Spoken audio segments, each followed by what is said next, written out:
It's Friday! So, itong babaeng to nagyaya na bumili ng coco at ililibre niya daw ako.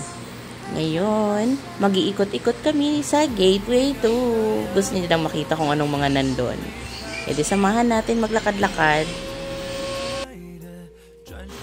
So, ngayon, habang naglalakad kami, ayan, na-surprise siya. Ang lakas ng aircon. At ayan, first time niya sa Quantum Sky.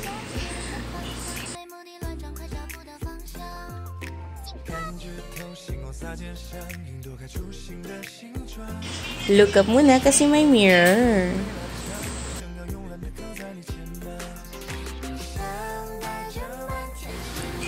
So, ayan. Pagkatapos namin libutin ng Gateway 2, gusto niya pumunta ng rooftop ng Gateway 1. So, ayan. Sumakay kami ng elevator. Hindi pala siya umaabot ng 5th floor hanggang 4th floor lang pala. So, todo lakad kami paakyat. Ayan. Napakahangin sa taas. O, diba? Kung makalakad, akala mo prinsesa.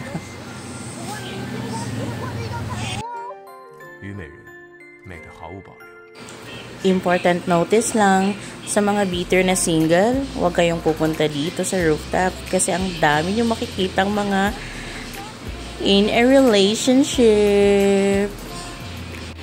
Bawal din po dito yung mga sobrang gaan, baka puli pa rin kayo, sobrang lakas po talaga ng hangin. So, isang oras na nagtambay, nagtsikahan at nagtawanan. Maraming salamat sa Happy Friday mo, Sheila!